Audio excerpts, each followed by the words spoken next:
I'm Laura Vinroot Poole of Capital, and this is What We Wore. Brett Heyman of Edie Parker is an energetic entrepreneur who creates handbags and accessories and is now passionately forging her way into her cannabis business, Flower.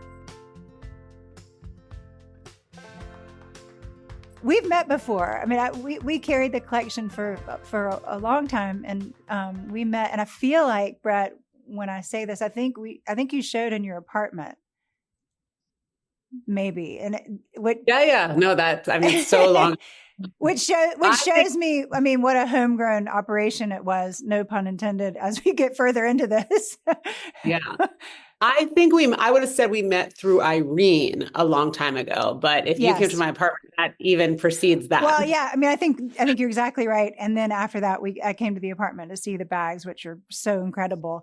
But where are you from? Did you grow up with Irene? Even though I grew up in Los Angeles, I didn't know her. We didn't go to the same schools and we're not the same year. But I was born in New York, and then I moved to LA when I was 10 and grew up in Brentwood, sadly, on Manhattan Canyon, where the fire is currently, being held off. And then came back east for college, and I've been living in New York for now 20 years. And why did y'all move to LA? My dad's job. My dad got a job. He worked in television sports and got a job in entertainment out there. And, I think just wanted to change. And how old were you when you moved? 10. That was a tough time to move. Well, not only that, we moved in December in the middle of the year. Great. So it was not only the biggest culture shock in the world, but it was like, here, let's just do this mid-year. But, people talk about kids and grit all the time and how good it is for them and how you can just handle situations and learn to cope with things. And did you go through high school there? I sure did. Oh, wow. Yeah. What are your favorite memories of growing up in Los Angeles? Well, now I don't care about celebrities and movie stars, but I will say that moving and being in elementary school, Meryl Streep was a parent in my class. And, that was cool. I remember there's this story that my mom tells about me, which Meryl had told her, where, we're in the gym and I'm in 5th grade and I walk up and I sit next to her in the bleachers and I just say, "So do you like acting?" And it's just it was just such a culture shock from New York. And I think I was a New Yorker. My parents are New Yorkers. And it's obviously, as you all know, it's edgier, it's different, it's fast paced. So I think I had that in my early years, and then moving to Los Angeles just mellowed me out, not completely. So I think it gave me a good balance of New York, LA, and I'm very appreciative of it. And talk about fashion at that time. Were you interested in fashion when you were growing up in LA? Always. Not because of LA. I just, people say this and I would roll my eyes when I would hear it, but it really is true. And it was true for me. I was definitely the kid who always took my mom's Vogues. I took her magazines, I read them. And from a very early age, and I don't have a good memory, I wasn't a good student, I could tell you every photographer, every makeup artist, all the models' names. I was just always obsessed. And I would get my allowance. This was in 7th grade. I would get my allowance, and I was in school in Brentwood, and I would walk up to Barrington to the drugstore, and I would save up. I'd buy one Revlon lipstick, usually a brown raisin, right. Because it's the 90s. And then as I got older and had more allowance, I would go to the NARS counter and the Vincent Longo counter at whatever, Barney's in LA. And I was just obsessed with everything. And then thrifting like a crazy person.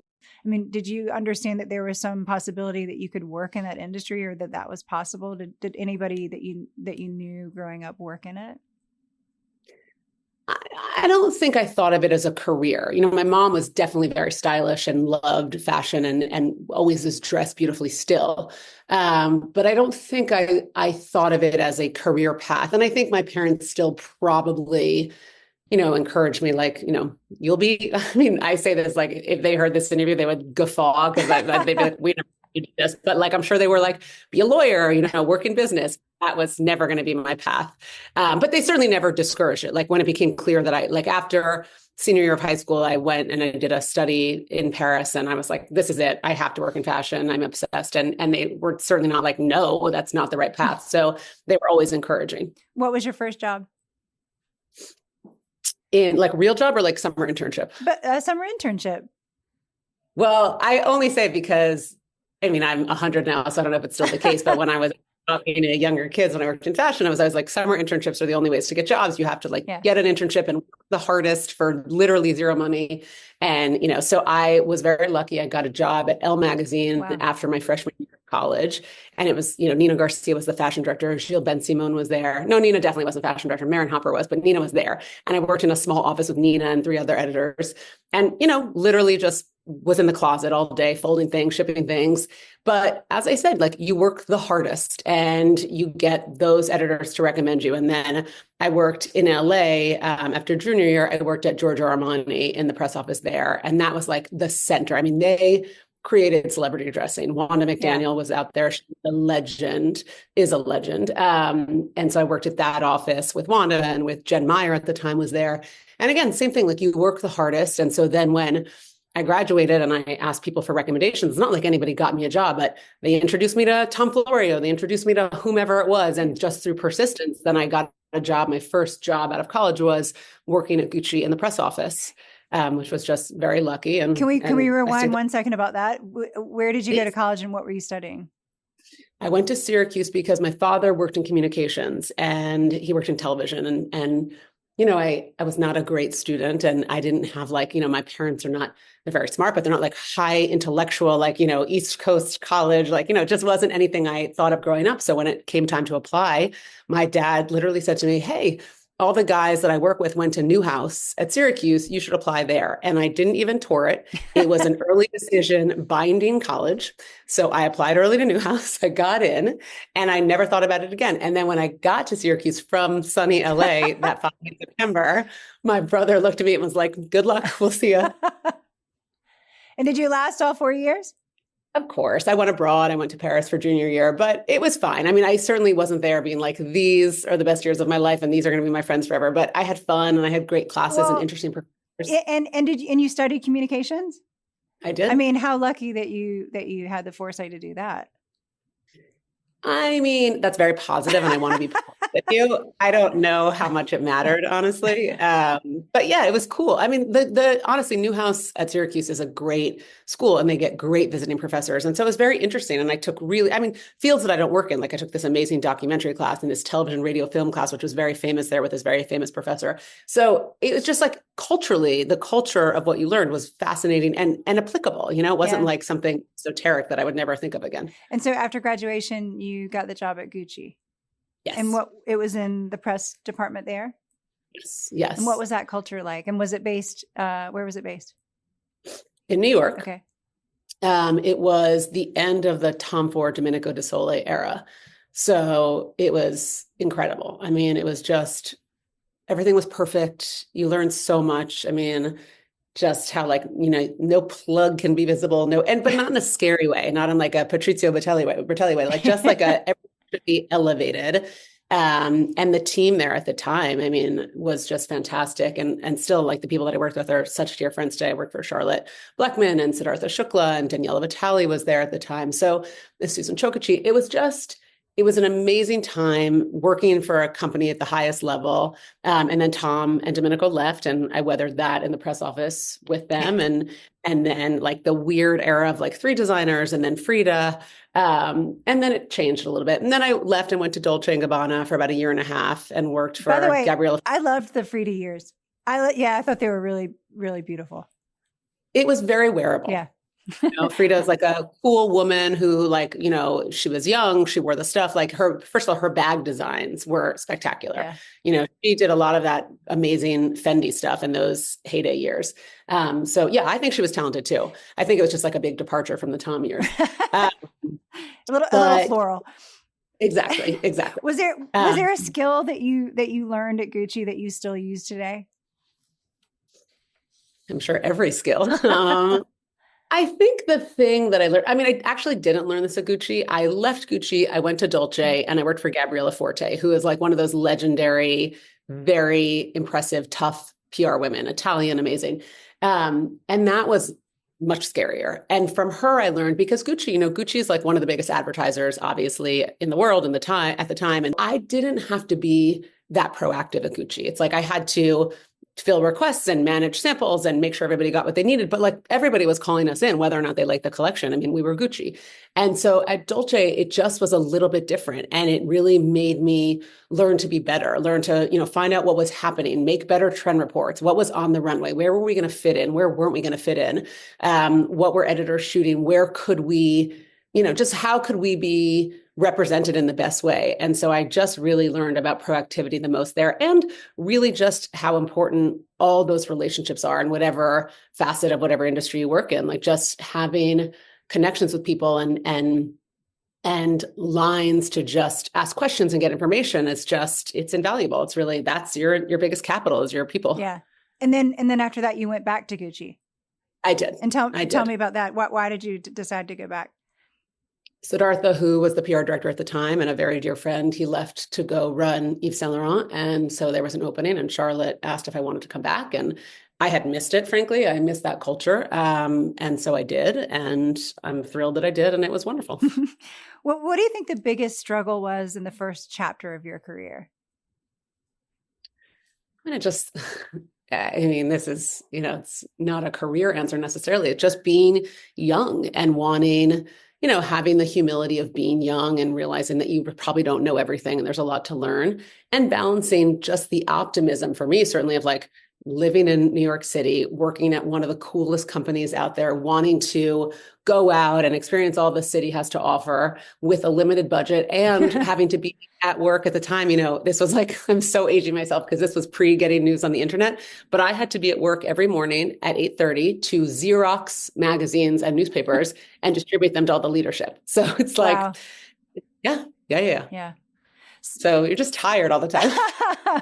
And so what was the turning point where you decided to become an entrepreneur? Well, I had a baby and I never thought I wouldn't work when I had children. That wasn't the debate. The debate was, if I'm going to be working, I want it to be something that means more to me. And certainly the Gucci job at that point, I probably could have done it, but, in the beginning, I just felt like I could never leave this baby that much, because I was going to Italy 6 times a year and to all these regional events in North and South America. And I was like, I'm not going to be able to do this. Having a baby is obviously like a big awakening, and it changes you, and your hormones change and your goals change. So I really had a yearning to do something more creative. I'd always been a creative person. I think it's part of what drew me to fashion and beauty and all of that. And so I felt like I could take all my learnings, having worked, covered accessories and PR forever at sort of the highest level, and also my lifelong thrifting, collecting, and knowledge of sort of mid-century design, and specifically these mid-century bags that I loved and that I found increasingly hard to find. And also, I always tell young people this too, like, I had worked for a long time. I had saved some money. I could afford to experiment with something. It wasn't as do or die. And I knew that I could get another job if it didn't work. And so that's why I made the leap. I saw a white space. I had a real desire to do something creative, and I had the resources to at least try it for a little bit. And that's why. And then did you have the knowledge of the craftsman and how to have these bags made? Zero knowledge. Yeah. Like less than zero. What was the process like, and how long did it take? Hard and long. Truly, it was just, I knew nothing. I very candidly, and this is one of my biggest failings, I didn't even know that a production designer was a job until well after I started my business. I was selling in stores and I had no idea. It was just trial and error, literally just looking up on the internet people that worked in acrylic, people that worked in, plastics, and just calling people and visiting them. And nobody wanted to do it because it is this very specialized, I'll step back. We made these bags that were in acrylic, and they were mostly clutches, and they were all inspired by these bags that were made in the 1950s and 60s. And the reason they were made in the 1950s and 60s is because it was this very innovative time in post-World War II America. And the use of plastics was a big part of this innovation. And so there were these men that mostly came from the auto industry, and they had access to these materials, and they started tinkering with this material and made handbags and home accessories. And so, but it was all handcrafted. And I loved that about the bags and the heritage of it. And so I didn't want to. I knew that I could get on a plane to China and somebody could make a bag for me really cheaply by pumping acrylic through a mold, but that was not what was interesting. So eventually, I'm sure it took me like 6 months. Were they made in Michigan, in Detroit? in Illinois. Okay. Oh, wow. In, How interesting. yeah. And how long did the process take between starting to get prototypes and selling in stores? It took about a year from conception to getting samples. Mm-hmm. And then once I got samples, and again, this is just luck and again, having experience in the industry, the people that I'd worked with at Gucci had moved to Barney's. And so basically, I went to Vogue first and I went to Barney's first to say, do you like these? And they both did, luckily. So I got a feature in Vogue again, when that meant so much. And Barney's picked it up exclusively for my first season. And so I know that I make it sound very easy. And in some ways, honestly, it was, but all the struggles were there and they kept coming after launch. Well, I think that you knew how to sell them. I mean, you had all the experience in knowing how to sell them. But I think a lot of times young entrepreneurs have problems when they actually do become successful, or there becomes a demand because they can't fulfill the demand. I mean, that was a huge problem. Yeah. An even big problem for us was once we expanded into lots of department stores. I mean, we were in like 30 Neiman Marcus's and 20 Saks, et cetera, et cetera. And what never occurred to me, and it's embarrassing to think about it now, but you have these sort of like very predatory agreements with the department stores. And they would want exclusives, everything exclusive, want you to make this color and we want it, just for us. And we want 200 of them. And our bags are expensive because they're handmade in America, and like making things in America costs money. And then at the end of the season, there are TV clauses in their contracts. Like they could just send it all back to me. I know. It's so crazy. It's also crazy from a specialty store because we can't do that. And you're all, it just seems so unfair. Like it's just shocking.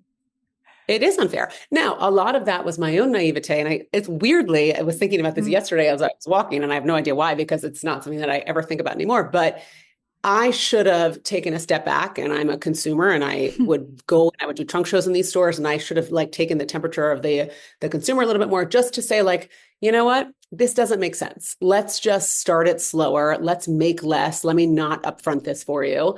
And you don't, that's the thing, like young people don't realize you don't have to do everything the department stores say. Yeah. You could just say like, no, I'm going to make you 10 and put it in your A door and like, let's see how it goes. Yeah. When did you know that your business would be successful or sustainable? Still hoping. Yeah, me too. Yeah. And talk to me about how you expanded into the cannabis world.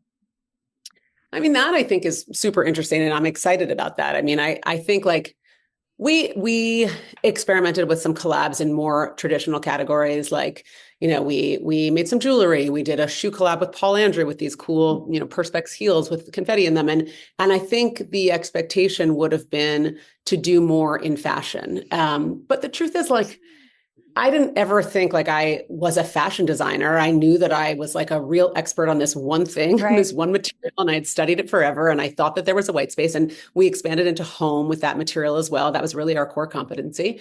And so then like, we didn't want to make shoes. We didn't think we had anything to say in shoes. Right. We didn't have anything to say in ready to wear. And so as we were thinking about categories that made sense for us, this use of cannabis kept coming up, or this idea of cannabis, I should say, because, again, I grew up in California, and I was very aware of what was happening in California in the cannabis space, this kind of green rush, as they called it. And from a retail perspective, it was really interesting. These really elevated dispensaries were popping up, and people were just like, there was a destigmatization happening in cannabis that was appealing. And so we kept kind of circling it like, this is something that would be interesting for us to do, but it really like, we'd always stop and be like, but it makes no sense. Like we make $1,000 evening bags. Right. How are we going to get into cannabis? But, I think really we got comfortable thinking about it as an expansion of our home collection, that, nobody had treated cannabis accessories like bar accessories were our comp always. And that, nobody had treated them in an elevated way and and designed and something that was meant to be gifted or shown off. Everything was always like, buy it at the head shop, on 10th Street, and like hide it in your closet or in the back of your drawer. And so once we made that commitment, we started doing a lot of research and going to dispensaries in LA. And through that just experience, it really occurred to us that nobody was speaking to women in the cannabis space from an actual THC flower perspective. Or like this, like nobody cares about women here. It is like the most masculine, male-dominated industry. That's so interesting. It is even, I mean, by the way, it remains that way, but even the stylish male brands were just that. They were extremely masculine, or they were very medicinal. You know, they were like treated as this product for health and wellness, which is awesome. But we felt like there was a way to talk to women where it was feminine, it was playful, it was unintimidating. It didn't have to be for health and wellness. Like, wow, we were like, well, you could just want to get high, and that's cool too. And so that's how we had the confidence to enter not only with accessories, but when we launched, so we launched flower in 2019, and we did it with a full slate of accessories, and then THC flower only in California at that point. And we've obviously since expanded. What was the reaction from your clients? Great question. Look, we thought that the Venn diagram of people who loved our evening bags and loved cannabis wouldn't be huge. And I think by and large, I think people were surprised by it, but a lot of people tickled by it because because our price point was expensive, we're multi-generational as a brand. We had a lot of older women buying our handbags. And I think they anecdotally, we had a store on Madison Avenue when we launched. And so we had a lot of firsthand anecdotal evidence. And I think a lot of older people walked in and thought like, wow, I love this. This is a beautiful fruit pipe. I'm going to buy this for my adult, child who smokes cannabis. And there are a lot of, we call them boomerangs, these baby boomers who smoked cannabis in the 60s, then stopped. And now that they're aware, would come back. And I think our hypothesis was buying from a brand who they've been buying from for years, who they trusted, would maybe give people comfort. And so I think a lot of people like it, but we have certainly noticed over the past 5 years, there's been kind of a recalibration where people who, not everybody stayed with us. A lot of people were turned off by cannabis, which, is fine. And now I think people still come to us as a resource for bags, mostly for bespoke. They'll still their personalized bag for their wedding or for a special occasion. But I think we've changed over a lot of our customer. And tell me about what was the reaction from friends and family? Excited. Yeah. They thought it was interesting. How soon after launching flower did you decide to actually sell cannabis or flower? Immediately. I mean, we launched immediately. When we launched the accessories, we launched beautiful colored jars of flower in California. That was our first SKU. They were, transparent blue, they weren't blue at all. They were green, pink, and lavender with gold foil and gold foil tops, and nothing looked like that in the space. And then, we started getting to work focusing east of the Mississippi. I mean, I could do a whole other podcast with you on the state of cannabis and why it's impossible. But basically, tell me a little bit about it because I'm fascinated by it. We were in California for a couple of years. We exited sort of around COVID because it was too hard to keep up, and that was a disaster. And we felt like the opportunity was much more east of the Mississippi, where there were less mature markets. I mean, the issue is California, obviously, it's a huge GDP. It's the 5th largest economy in the world, but it was a sophisticated cannabis market. People have been buying cannabis forever from their dealers, and getting them to convert was hard. So other markets, we went into Illinois next, and then Massachusetts, and followed with Ohio and Maryland, Missouri, et cetera. Less mature markets and just much more opportunity. The thing that's almost impossible is that every single state, when they pass cannabis in some way, whether it's medical or recreational, they don't say, hey, Illinois has done a good job. Let's ask them for their blueprint and do that. They say, let's start from scratch. Right. Let's hire tons of people who maybe know anything about cannabis or maybe don't. And let's write a whole new set of rules. And let's write a whole new set of packaging rules that differ from California, New Jersey, right, Illinois, et cetera, 38 times. And so that's really the challenge, is getting smart on legal cannabis and what it looks like in every state, and adapting packaging regs and packaging changes. I mean, they change. California's the worst about that. California packaging would change, every 4 months, and it just became impossible. You've said that you view your role as helping to normalize cannabis through unserious marketing. Why is that important to you? Well, I mean, I don't remember saying those two things exactly, but I'm sure I have together. Our goal is to normalize cannabis, that's for sure, not always through unserious marketing. I think we just try to do things that feel unintimidating and that feel familiar. Our whole brand ethos has always been for a good time. Even when it was handbags, it was like, Yeah. these are handbags that like, they have funny words on them. They're irreverent. We just don't take ourselves seriously. And so, especially in cannabis, we like to do things that feel nostalgic and familiar to people. And so that's, I think, the unserious part where it's just like, oh, it's not, this very intimidating, dark, big blunt with lots of smoke. It's like, no, this is cheery. And this is like, it reminds you of Virginia Slim ad or something else. It's just trying to be nostalgic for people. What have been your favorite marketing campaigns so far?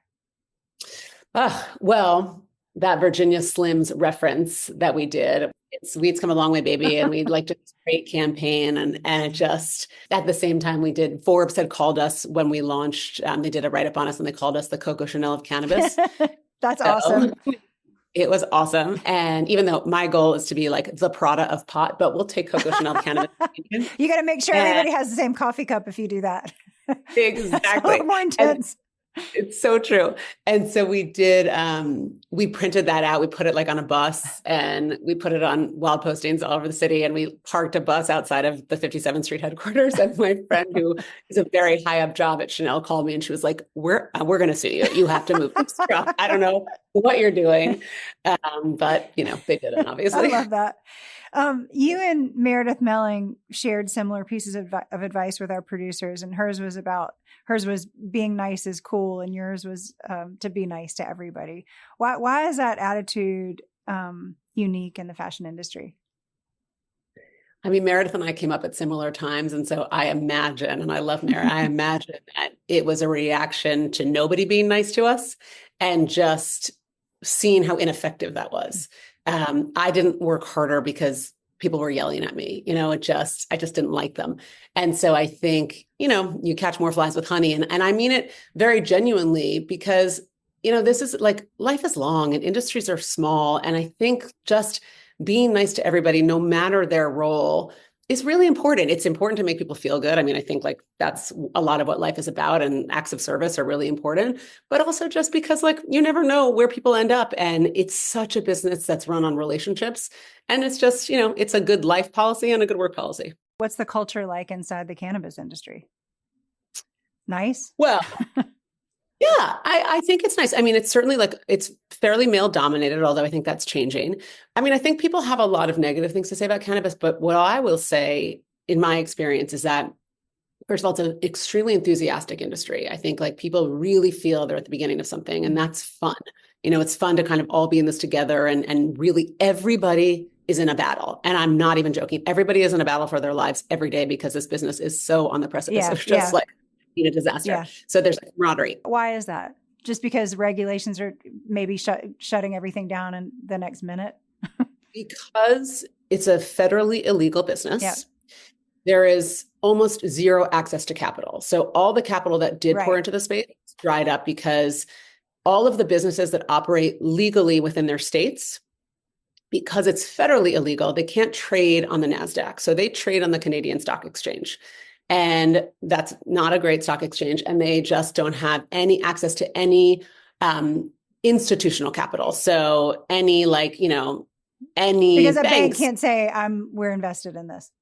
No, nothing. Like legally they can't, or so like no, cannot. Legally they cannot. Wow. And they won't risk it, even though these businesses operate completely legally and they pay all the taxes.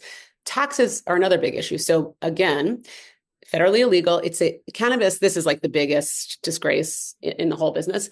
Richard Nixon, when he was president, decided, I can't just throw Black people and hippies in jail anymore. And so I'm going to make drugs public enemy number one, so I can still throw those people in jail, but for different reasons. So he made cannabis a Schedule I drug, which is higher class than cocaine. Wow. So cannabis is considered as dangerous as heroin, even though it is a plant and non-addictive and nobody ever dies from it. And it's a completely politically motivated choice. And if something is Schedule I in this country, you pay something called a 280E tax. And a 280E tax means, which is actually a very funny tax created under the Reagan administration when this Coke dealer tried to deduct all his business expenses. Having said that, so now it's like you can't deduct any normal business expenses. And so if you're running a business, and you know this, especially think about a store, all you can deduct is the delta between what you bought your goods for and sold them. You can't deduct rent. You can't deduct employees. You can't any goods, nothing. Because it's federally illegal? as a Schedule One. Wow. So 80-90% of people's profits are going to the government, even though the government doesn't recognize them as legal. And so they can't get any money. So it's this tension. And that's like mostly the big businesses, but it happens with the small people too, the small dispensaries, the small businesses. And the other thing, I don't know if I'm going to round to this point where it's cohesive, but what I was going to say that's good about cannabis is that there is not a person working in cannabis who doesn't understand the sacrifices that came before us to get us here. So this war on drugs decimated Black and brown communities. It was totally racially motivated, and it took people who maybe had 2 joints and put them in jail for things like 11 years. I mean, ruined families, ruined communities. And so everybody is aware that like we owe those people. We owe them money. We owe them, like, it's just like, it's not fair for everybody who's like coming to it now to benefit from it alone. So all the big businesses, they're really committed to give backs, to supporting institutions like the Last Prisoner Project, who's like, fighting always to get people who are in jail for cannabis out of jail, hosting expungement clinics, hiring people who have been in jail for cannabis. So there is that, I think there's that conscientiousness in the industry, which is really important. But it also, what is part of the problem, just going back to what I was telling you about taxes, is that like from the federal level, I think the government is trying to right those wrongs as well. And like when cities come on and states come on, they try to give licenses to people who have been incarcerated. Right. New York did it too, like to say, like, you've paid the price for this. We want you to make money in this. However, if you have no access to capital, you can't build a business. Right. If you can't get a loan, if you can't bank in a bank account, you can't get a bank. People are putting their money in credit unions. Like it makes zero sense, and it needs to be fixed. Wow. But what a risky and scary business to be a part of. I mean, no, it is risky and scary. But you believe in it that much.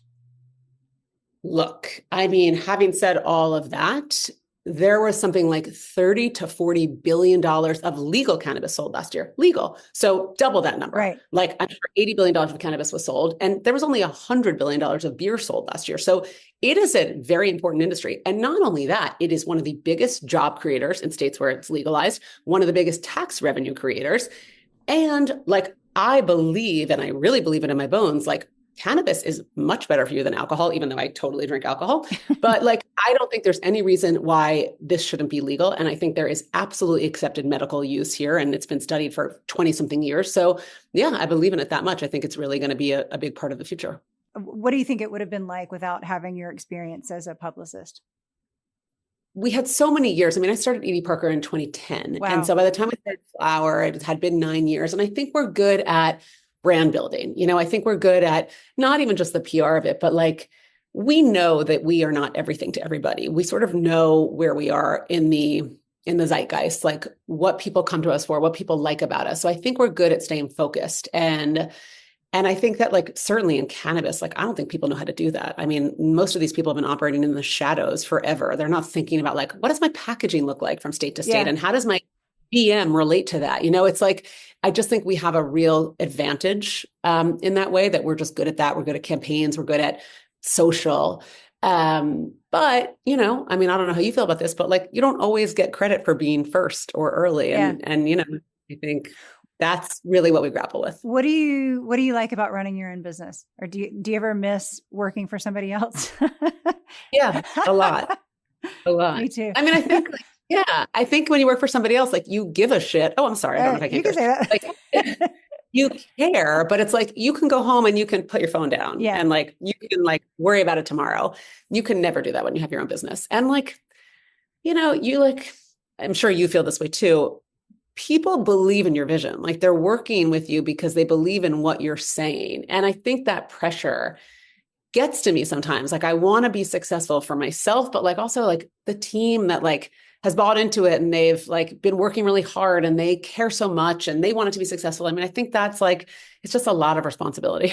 How does motherhood influence your role as an entrepreneur now versus when you launched the collection, when you launched Edie? I mean, it's hard. Like, being a working mom is hard because I don't know a working mom who doesn't feel this way. Like, you're always failing at something. Yeah. And I've got 3 kids, and ages 15 to 8. And particularly the 8-year-old, like, he needs more from me. And it's hard because I want to pick him up at school, but like, I can't leave work at 3 every day. And so it's just finding a balance of like the days that are non-negotiable. Like I pick him up on Fridays, period, full stop. Yeah.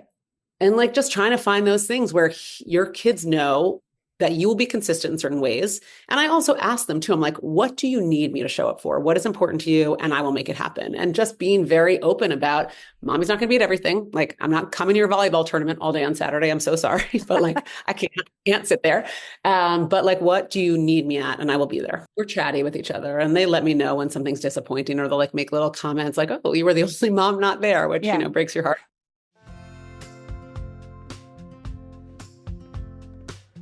Okay, you were still in Southern California at this time. What did you wear to the prom? Oh, it's good. I can believe that. I used to go to the department stores a lot when there were big sales, and I found this Narciso Rodriguez like nude dress with like little rhinestones on it. Wow, you're young, Brett. I'm young? Yeah, if you were wearing that. Well, I'm 44. Yeah, you're young. Narciso was like a big deal at that time. And I mean, I love him. He still is the best. But so I found this dress on like, you know, double markdown. It was affordable. And I thought it was the coolest thing ever. Was it long and to the floor? No, it was like to my calves. It was tight. I mean, it like. And you said it was nude with sequins on it? Not sequins, like rhinestones, and not all over, just like a little bit of like almost like a constellation. Oh, how pretty. Okay. And then shoes and hair, what'd you do? That I don't even remember. I'm sure I was like, again, it's 98. So I'm sure I had like straight down the middle, long hair and lots of black eyeliner. Twig lipstick. Exactly. Look, I don't think I looked good. Let me give it to you straight. You sound amazing. No, it sounds amazing. It did not look good. I've seen some pictures, but I thought the dress was spectacular. Well, most important part, what was your handbag? Oh, what a great question. And I bet I didn't even have a handbag. I mean, if I did, I'm sure I borrowed it from my mom. But like, this is like, I didn't have a cell phone. Like, I didn't need a handbag. Thank you so much. Thank you, Laura. So nice to see you. What We Wore is produced by Capital and Balto Creative Media. The original song, Someone So Enchanting, was composed and performed by Britt Drozda. Please follow us on Instagram at What We Wore Podcast for additional content and show updates.